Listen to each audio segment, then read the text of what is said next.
So George Russell has won the Australian Grand Prix and Kimi Antonelli came home in P2, making it a Mercedes 1-2 finish in the first race of the new era in Formula 1.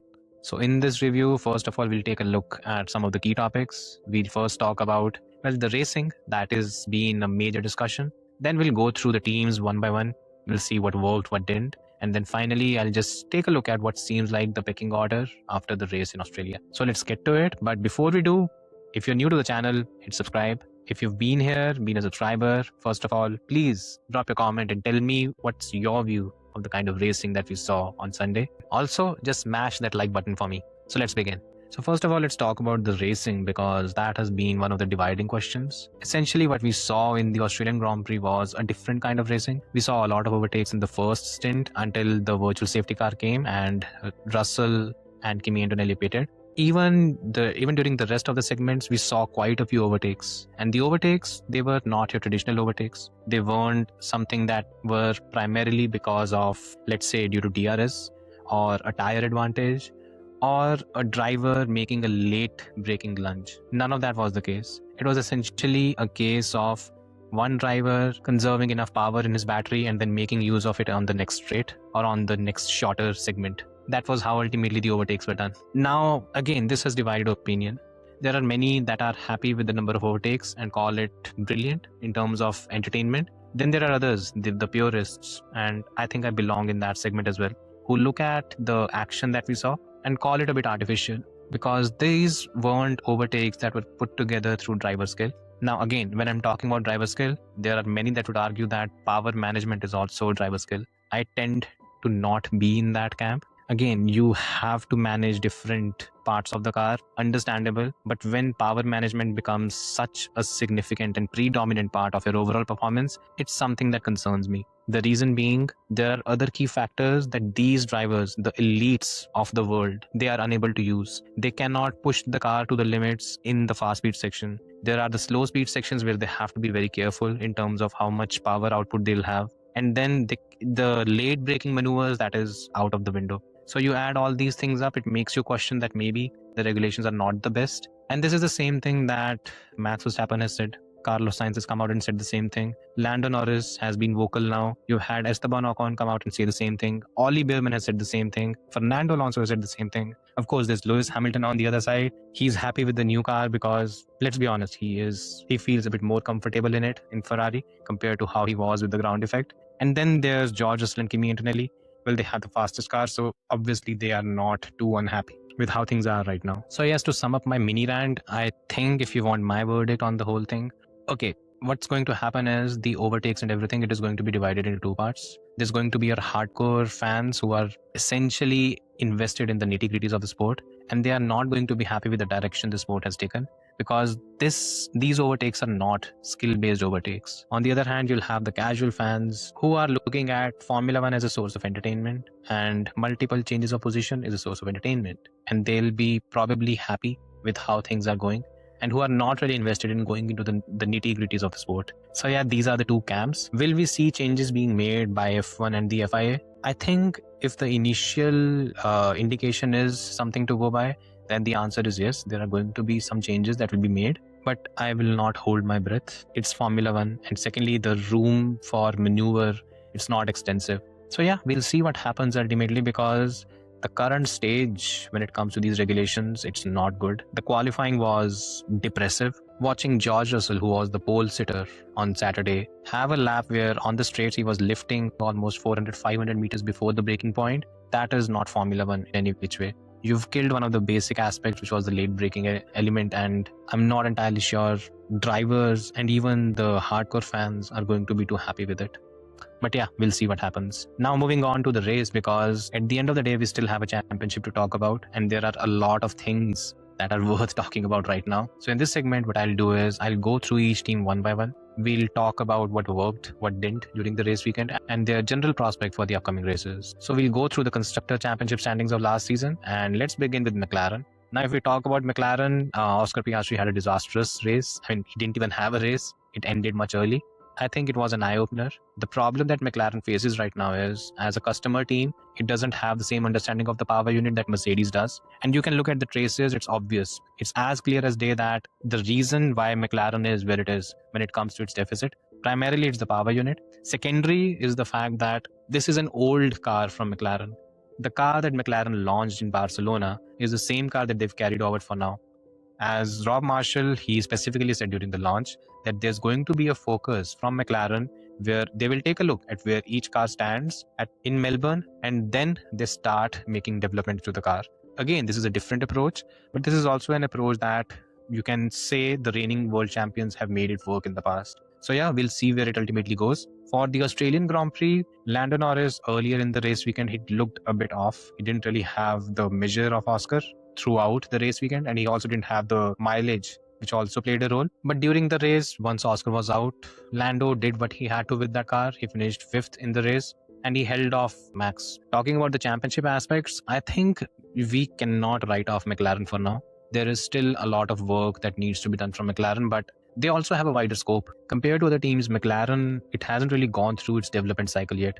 So it still has a large scope. And in Rob Marshall, they are in the right hands. Then when it comes to the power unit understanding, more and more they are going to use this power unit. More and more they'll be able to extract performance and learn from Mercedes as well. That's essentially free lap time that they'll gain. So yes, there's a large scope for McLaren that they can gain. Can they overhaul Mercedes? We don't really know yet, but we'll have to give them time for now. Next up is Mercedes, and well, this is a team that is the benchmark in Formula 1 right now. Mercedes was arguably a much faster package in qualifying if you compare it with where it was in the races. I'd say George Russell had around 3 to 4 tenths probably over the Ferrari pair. Overall, Mercedes seems like the package to be in. In George Russell and Kimi Antonelli, they have probably a very bright package. George Russell, he's showing an ability to be the utmost professional. He came into the weekend, he did everything right, and he won the race. Kimi Antonelli on the other side, there were moments when Kimi Antonelli was faster than George. And all of those were before the FP3 crash. After that, George seemed to have an edge. And in the race, again, the gap between George and Kimi wasn't much, but it was small enough for George to keep an eye out for his young teammate. We don't know, maybe Kimi ends up becoming a title contender as well. And a lot of people are writing him off for now, and rightly so. He's still young and he's still immature. But if he has the pace and performance, you cannot count him out, especially in the era of surprise reliability issues that we've seen. But yeah, that's where we stand. In third, we have Red Bull. The positive is that Isaac Hadjar, he's not having a time similar to what Yuki Tsunoda, Liam Lawson or Sergio Perez had at Red Bull, where he was nowhere close to Max Verstappen. I think it also has to do with the fact that the regulations are still very nascent. So in essence, there is still a lot of work that needs to be done on the car, and the final traits are not really finalized.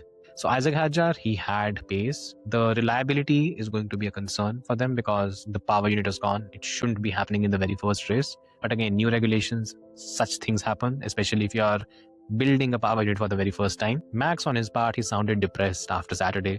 To be honest, if I had recorded the qualifying reaction on Saturday, I might have sounded depressed as well. That was not a fun experience in any which way. Regardless, the pace is decent. I'd say Red Bull was probably the third fastest car around Australia. I'd also say that Red Bull, as it has claimed during the launch, the team knew it was going to start on the back foot, but it was going to play the role of a hunter. It was going to hunt down whoever is going to be the benchmark. So for now, it seems that Mercedes is the benchmark, and Red Bull, wherever it is right now, I hope they don't panic or just start worrying about the future. I hope they just focus on building on this foundation and maybe take things forward from here. So yes, for now, title hopes they are illogical. But when we talk about the preseason expectations, I did not expect Red Bull to have a third fastest package or even the fourth fastest package with their first ever power unit. So overall, it's fine. This is where they are. Next up, talking about Ferrari, and I think Ferrari has reasons to be upset and be happy at the same time. The reason to be upset is probably because the gap to Mercedes was massive. Every team would want to be the fastest, and it seems that Ferrari is a handy distance behind Mercedes, at least on a track like Albert Park. Things might change on other tracks. It also is revelatory because it shows that Ferrari's tendency to do those low fuel runs in both pre-season testing and free practice. I think they need to stop doing that because they just generate unnecessary hype and unnecessary attention. And every time it fails to deliver when it counts, it doesn't look good. On Saturday, I was one of the bigger critics of Ferrari because what the expectations were and where they ultimately qualified with Leclerc in P4 and Lewis in P7, that's not a good look. Now coming to the positives, and there are quite a few. The first is those starts are going to be an asset on a lot of tracks. Then the car is not slow, it is decently fast. Again, it's not a Mercedes, there is some gap, but with this car they can at least fight for podiums regularly, and if they continue to develop this car, maybe they can fight for wins. Coming to the drivers, now Charles Leclerc, for him tracks like Australia and China, they're not as good, and he was quite open about it this weekend as well, where he said that both Australia and China, they're not going to be his best tracks. Even then, he came home with a podium, good enough. Maybe a win was on the table. I'll be honest, most probably they wouldn't have been able to achieve it, but the fact that they didn't even make an attempt towards it is something that rankles. Again, I am probably one of the bigger fans of the Christian Horner school of thinking, where the team would not leave any opportunity on the table and they would try to fight for wins, even if it was a remote possibility. And I think that it was a remote possibility this time around, but for some reason, Ferrari just opted to pit. Now coming to Lewis Hamilton, and I think this is the kind of positive weekend that he needed. Now, one of the reasons why Lewis Hamilton is also pro these regulations is because he seems to find himself more comfortable with this car. And compared to the ground effect era, he'd rather be more competitive in this one. The pace was there. I don't agree with his notion that if there were a few more laps, he would have overtaken Charles. I really don't think that was going to be the case. But still, the fact that he could challenge Charles, I think that is going to hold him in good stead, at least when it comes to China, which is also one of the weaker tracks for Charles Leclerc. So yes, overall, it's fine where Ferrari is right now. They are probably the second fastest car on the grid. Next up, let's talk about Williams, and it's very easy to talk about Williams because the word to describe Williams is fat. The car is fat, it's slow, it's a back marker essentially. It is too far behind even the midfield. There's no upside to it, and they are desperately hoping to get as many upgrades as possible. They have a lot of work to do, and it's massively disappointing. Now let's talk about Racing Bulls, because Arvid Lindblad, he is going to be a superstar. This was arguably one of the best debuts I've seen since Ollie Behrman's debut in Jeddah in 2023, if I'm not wrong. The car is good that Racing Bulls has produced, but for an 18-year-old rookie to put someone like Liam Lawson in his place in just his first race of the season, I would not have expected that. And with that, he has put himself on the map and put everyone on notice. The kid is smart. It might be a bit hyperbolic from my side, but I think the kind of mental acuity that he has shown when he was being interviewed by Jenson Button, I just think this is something that's going to hold him in high regard when things get tense, which happens a lot at Red Bull. And I think this is one area where he probably has an edge over Kimi Antonelli as well, who is from the same class and he's just 1 year older than him. So yeah, overall positive when it comes to Arvid Lindblad. For Liam Lawson, it's a fucking disaster. He shouldn't be getting blown out of the water by an 18-year-old rookie. That shouldn't be happening. Next up is Aston Martin, and Aston Martin as a team, I think every time I see them talk to the media, it does appear that it becomes closer and closer to a split between Aston Martin and Honda. The kind of mudslinging that's going on from both sides, it is unfortunate and unnecessary. There's also this thing where whenever Alonso has been able to run the car, even though it has been limited, the car is fast. It is quite good. There's no doubt about it.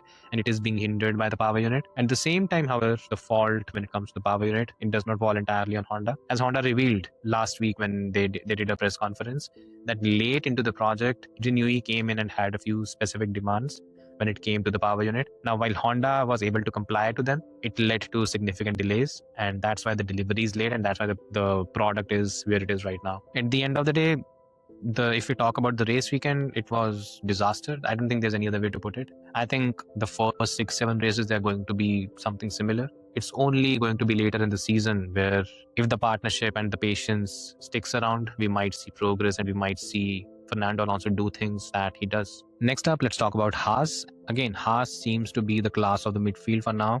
Ocon was in P8 in the first and then after the pit stop, something went wrong, it seems, because the way he was leaking time compared to even Ollie Behrman, who was on a older set of mediums, it was a bit of a surprise. Something's not working out for Ocon, it seems, and Ollie Behrman is really getting points and putting together a strong stint. When it comes to the car, though, car looks fine. They just need to continue to extract it in the best possible manner. They might need to focus a bit on the qualifying side of things, because if they are able to qualify a bit higher, they can manage the races a bit better. So yeah, we'll see where it goes. For now, it's decent. They ended up scoring points and being the class of the midfield. Next up is Audi, and I'd say sensational. I had very low hopes from Audi because, again, they are building a F1 power unit for the very first time. It's not the class of the field, but it is a competitive power unit for sure. They also had reliability issues with Hülkenberg, who couldn't even start the race. But Gabriel Bortoleto, he made sure that he got things done.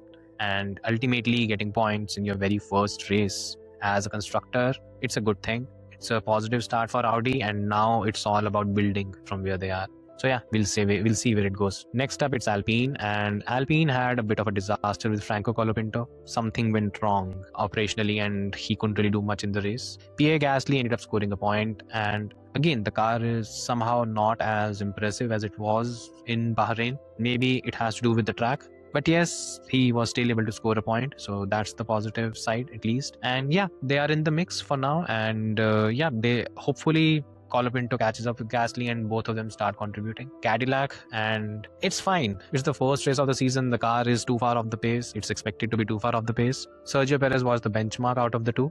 And even though he's not too happy with these regulations, he seems to be the one who has got things under control. For Cadillac, 2026 is going to be all about character building. They have to start putting things together, start developing the car. The power unit is perfect, by the way. So it has to be all about starting to develop the car and taking it from here. We're done with all the 11 teams. Now let's go through what I think seems to be the pecking order for the Australian Grand Prix. So in the Australian Grand Prix, we had, first of all, we had Mercedes at the top. Then we had Ferrari. Then I think we had Red Bull. Then McLaren. Then in 5th, I have put Haas. In 6th, I have put Racing Bulls. In 7th, I put Audi. In 8th, I have put Alpine. In 9th, I have put Williams. In 10th, I have put Aston Martin. And in 11th, I have put Cadillac. So that's the review. What do you guys think? What's your view? Let me know in the comments. Thanks for watching, and I'll see you next time.